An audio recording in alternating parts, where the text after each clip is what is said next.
Welcome to Futures Now. I'm Jackie DeAngelis. We're coming to you live from the commodity desk at CNBC Global Headquarters. Here's what's coming up on today's show. Gold hitting its lowest level of the year, and one of our traders says an even bigger drop is ahead. He's going to tell us just how low gold can go. Plus, Bitcoin rallying today, but one of our traders is betting against the bounce. He's going to give us that trade later in the show as well. But first, let's start with the markets pairing their earlier losses. All three major indices lower as fears of an escalating trade war with China hit the stock market. Jim Urio and Bob Iacchino are your traders today, breaking down the market's moves. Jim, let's go ahead and start with you. I expected a little bit of good cop, bad cop. We got it as Peter Navarro came out and tried to walk back a little bit. It's real. I mean, I definitely think this is a serious thing, but the market's tendency is to overreact. When the S&Ps were trading 27.35, that's clearly too low. We do have leverage in this trade, although I'm not even saying that we should see it through to its end, too. I think it is. We are heading down a path that's troublesome, but I want to see how the stock market looks at it after 24 hours. I mean, the Russell's still near the highs. All right, Bob, he makes a very good point. This market's a little fickle. One day it's worried, one day it's not. Well, I think if you do the math, Jackie, you have to sell equities. But I think the math isn't really what the result of this whole thing is going to be. I mean, if you just look at the North Korea situation, which I would argue is much more serious than tariffs, we went from fire and fury to what a great guy this guy is. And I actually think the trade war is going to run along those same sort of negotiable lines. But probably, though, you have to agree that the North Korea discussion was much more serious, but this is much more about the companies we're talking about buying and selling their stocks, yes? Yeah, absolutely. And again, if you do the math on these types of tariffs, you have to sell equities. Okay. All right, guys. I'm not going to do the math then. We're not going to make you do the math on the spot after the Thank show. you. I appreciate that. All right. For a closer look, though, at the stock market sell-off today, let's go ahead and turn to our next guest, Phil Orlando. He's Federated Chief Equity Strategist. Welcome, Phil. Great to see you. Thanks, Jackie. Thanks for having me back. In your latest note, you predict a summer air pocket. Why do you think that it could already be here? Why may it be a cruel summer? Well, I mean, the stock market's had a phenomenal run here from the lows we saw in early April to last week's peak. The market's up nearly 10%. We're now into the earnings vacuum, awaiting another 3 to 4 weeks before we see second quarter earnings, which we think will be pretty good. As Jim and Bob said, you've got the North Korea situation. You've got what happened with the Federal Reserve and the ECB last week. You've got a number of headwinds here, so why wouldn't investors take some profits? And we thought, a 5% air pocket, give or take, over the next month or so made perfect sense. Okay, but if you are playing the stock market this summer, is there anything that you recommend particularly to investors? Well, we've had a big call on small cap, and we continue to like that, particularly in this environment where you've got all this trade-related concern. The small cap companies typically do 80% or so of their business here, so they're not as harmed, if you will, by the concerns about trade and tariffs as the large cap companies who do half or more of their business overseas. The U.S. economy is doing very strongly. It looks like second quarter GDP might be up somewhere in the 3.5% to 4% neighborhood. Again, smaller cap companies do most of their business here, so they'll benefit from that. With the Fed tightening policy, the dollar's been stronger. Stronger dollar tends to benefit the small cap companies. And the tax cut has essentially cut the tax rates for a lot of these small cap companies in half, from like 40% down into the 21% neighborhood. So for a number of reasons, the small cap companies, which dramatically underperform large cap by more than 25 percentage points over roughly a 15-month period into the spring, they're playing catch-up right now. We think that this rally that we're seeing in the Russell has legs. Okay, Phil, price target on the S&P? We still think we're going to be at 3,100 by the end of the year. We're expecting an air pocket here that will take the market down to, let's say, the 200-day moving average over the summer months. And once we get all of the concerns about the midterm elections, the Federal Reserve, et cetera, behind us post-Labor Day, we're looking for a very solid, very strong fourth quarter rally into year end. All right, so it's going to be a little bit of a bumpy ride is what I'm hearing. Jim Urio, let's go to you with a question for Phil. Phil, 1 week ago, we heard surprisingly hawkish talk from the Fed, and then within about 12 hours, we heard surprisingly hawkish talk from the ECB. I thought these were huge deals. The stock market seemed to yawn. Now, today, they seem to take the tariff talk hard. Is this a combination of all those things? Or are we discounting the central banks? Do we think that the central bankers talk tough, but if anything started to dissipate in the markets, that all of a sudden they'd be to the rescue again? I think you're spot on. I think all of this is a mosaic as we put together what did Draghi do, what did Powell do, what happened in North Korea, what's going on with trade and tariffs with China over the last couple of days. Suddenly you've got all of these things that are sort of collecting up at a period of time when we're sitting in what we refer to as sort of earnings vacuum season.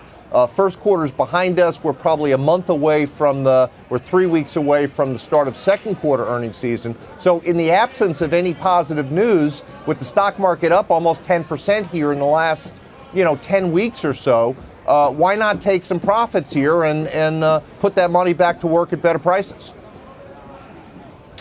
Bob's got a question too. Yeah, Phil, I'm going to take a little bit different twist on what Jimmy said because I think we agree on some things, but I don't think the ECB was hawkish at all. They talked about keeping rates negative 40 basis points for over a year, considering we're not even officially in summer of 2018 yet. So do you see any sort of recovery for the euro? And if not, that strong dollar will help your point on the Russell, Warren. And I think the Russell is where people, like both of us, who think you probably need to be in stocks, are hiding rather than running into treasuries.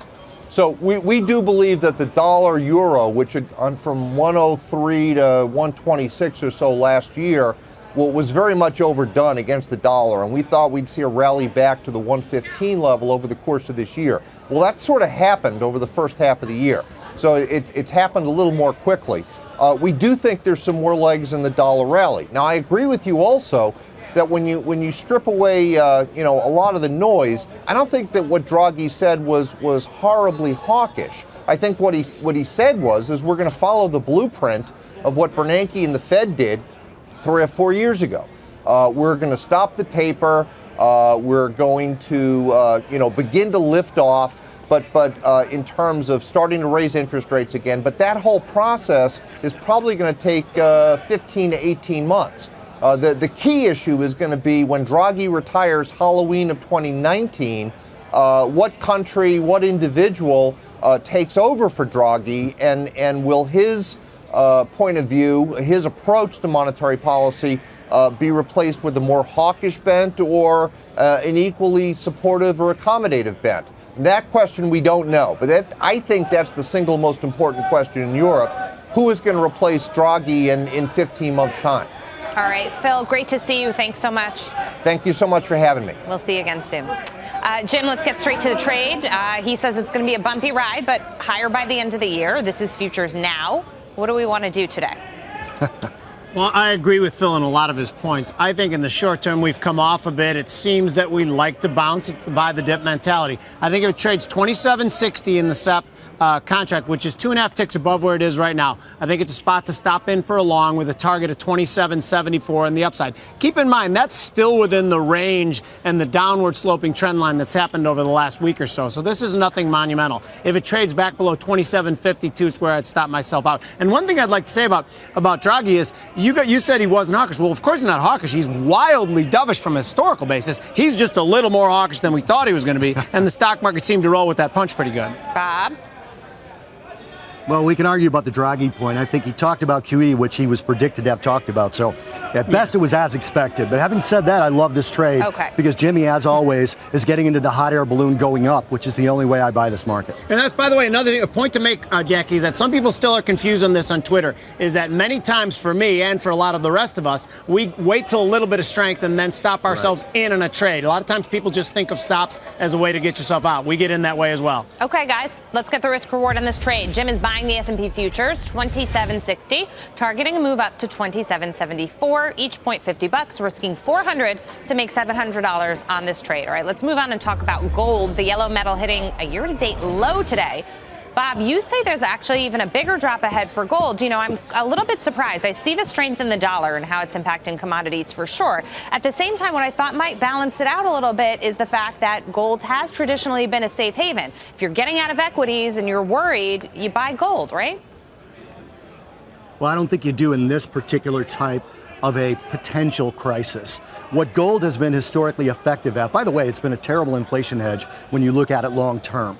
But what it's been effective as is some sort of global catastrophe, whether it's a war that could expand into a larger war, whether it's a currency crisis like we saw in the mid-2000s, or I'm sorry, the early 2000s, 2008, where things might collapse. Currently, that's not the situation we're in. A trade war with China is not a crisis?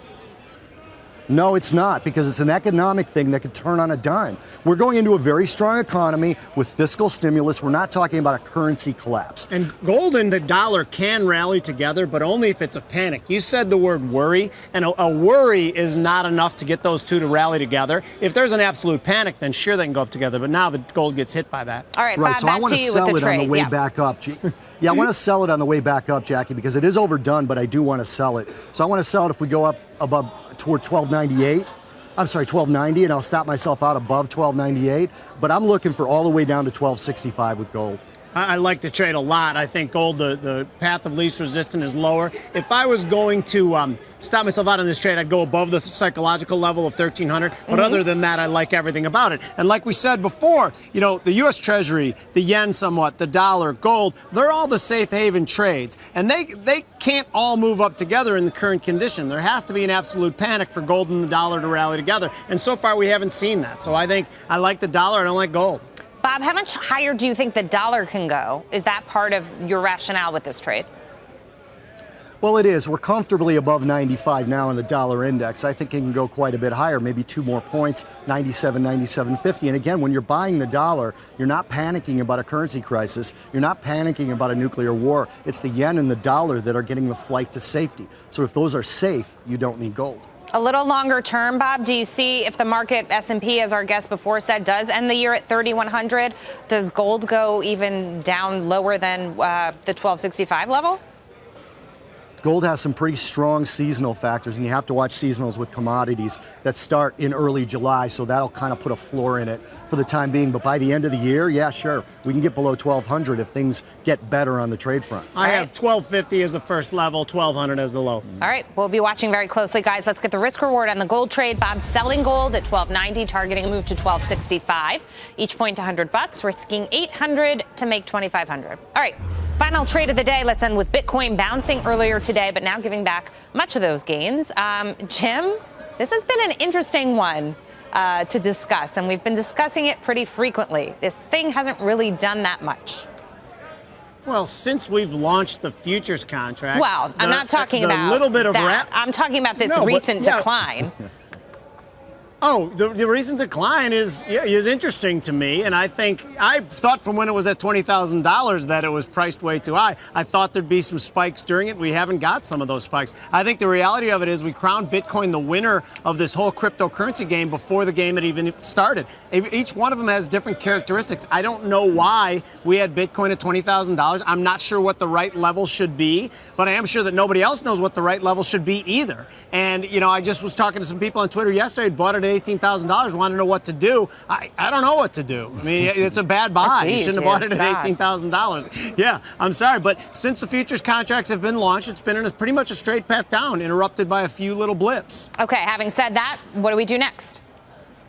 Okay, so about 10 minutes ago, it had a shot down, and then it's recovered a little bit, and now it's back over 67. If it starts to plumb lower again, if it hits 66.75, I think that's the spot to stop in for short, because that'll be the indication to me that the temporary bottom might drop out. I think it then hits 60.75 as a target on the downside. If it trades back above 69.75, I think that's a spot to stop yourself out. What do you think, Bob?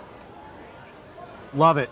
I love it. I love cryptocurrencies, by the way. I'm a huge fan. I know quite a bit about them, and I love shorting Bitcoin on rallies because unless there's a use case, it's going to be sold on rally. There's no better use case. It may happen. It hasn't yet. What do you mean? When you say better use case, what do you mean? Somebody coming out and saying this is a use for Bitcoin that is now approved by X or secured by X or some way to circulate them better than they're being circulated now. They're still too expensive for small transactions. And I also think, too, That brings me, I have a question because, to your point a little bit earlier, Jim, about who crowned Bitcoin, saying that it was the leader in the crypto space. Who's to say that the interest is going to be there in really any of the cryptos unless, as Bob points out, the functionality changes?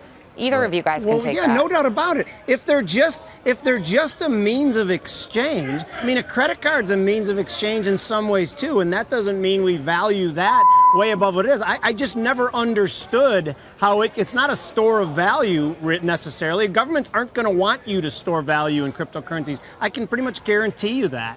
So the regulatory thing is always a worry too. Hacking of exchanges is always a worry. There's just too much that could go wrong. Yeah. Okay, let's get the risk reward on this trade, guys. Jim selling the CBOE Bitcoin futures 66.75, targeting move down to 60.75.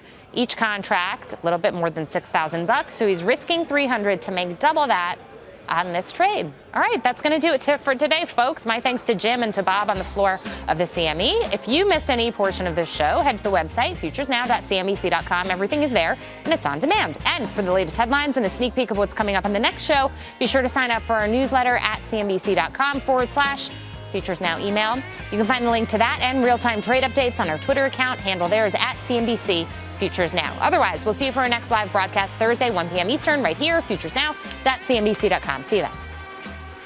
Hey traders, did you like that video? There's more where that came from. Scroll down and click on the links to the right of your screen. We publish new videos and trade updates from our experts every day. And don't forget to follow us on Twitter at CNBC Futures Now.